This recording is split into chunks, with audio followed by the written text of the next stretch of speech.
Sublime Text XDebug client is a package that I don't necessarily use every day, but on those days when I do need to use it, it's become invaluable. Specifically, when I'm looking at a piece of code that's deeply buried in after the execution logic, so it'll take a while of setup to get there, or I need to be able to go in and find exactly where in the code something is happening and watch the state of my variables change, especially in code that I'm unfamiliar with, is very good. So the other piece that goes along with this, though, is you need to make sure that you have an XDebug host running with your server. So I'm going to recommend that you check out MAMP and MAMP Pro. They have it out for Windows now as well. And this just makes the whole process a lot easier, especially if you don't already have a LAMP stack to be doing your web development against. The URL is just www.mamp.info. And what I'm going to do is show you here real quick how I have things set up. So I've got my MAMP server running. The key piece is to go in under PHP, make sure that you activate XDebug and click Save. It'll want to restart your servers to make sure that's running properly. And for the other piece of setup, I'm going to show you here that I already have a host set up at Drupal7.dev. And if I go to another browser tab here and say Drupal7.dev, you see I have my Drupal site running here. So now when I get over to Sublime Text, I'm going to use the package control, install a package, XDebug client, let that install, and here we go.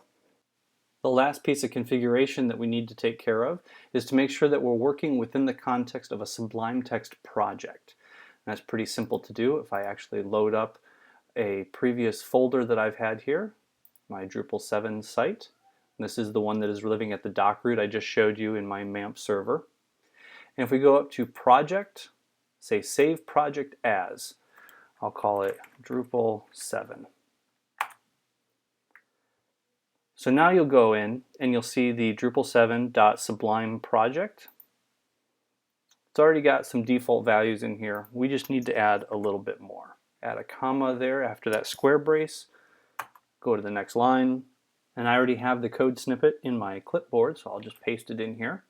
So what you'll want to add is the settings, XDebug, URL, and then put in that URL that we are hosting this website at. So in my case, it's http://drupal7.dev. Give that a save and close it, and now we're ready to start debugging. If we're not quite sure where to start, let's just open up the main Drupal index.php. Let's set a breakpoint here right at the Drupal bootstrap process. So we'll go to XDebug, add remove breakpoint. And we'll see now we have this indicator here to say that we have a breakpoint set there. There's two ways to kick off the debugging process. We can either go up to the menuing system and go to Tools, XDebug, Start Debugging, and you'll want the particular here to launch browser, or we can use the control panel and just say XDebug, Start Debugging, Launch Browser. So what we'll do, we'll select this. It'll open up our browser, going to the URL for our site, and you'll see that it's added on this question, XDebug session start, and basically this is just telling the Apache server that's running under MAMP that it wants to actually start the debugging process. So it connects to Sublime Text, and we see that it's changed our window around a little bit here. I'm going to expand this out so it's a little bit easier to see. Let's take a look at what's going on. From here, it's a pretty standard debugger. We'll see down here we've got our context, so these are all the different variables that we have currently in operation with where our code is executing. It has stopped running right here at this Drupal bootstrap function call. We can come in here, open these arrays up, see what's in arrays, inspect all the values on down through. If we were to set any watch variables here, we'd be able to see them in this window.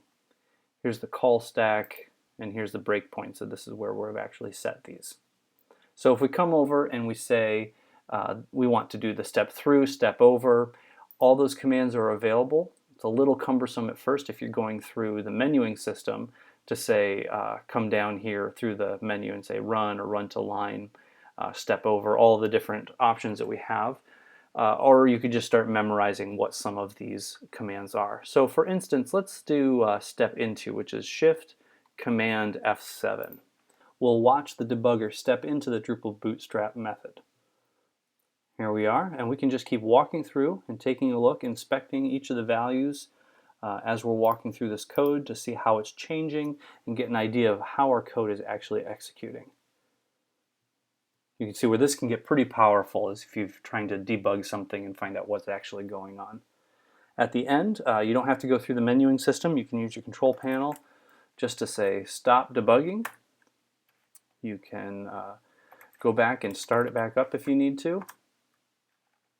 See, it started our page, it's paused the execution, and we can switch back over to Sublime Text and again start stepping through and see if whatever fix we just put in started working any better.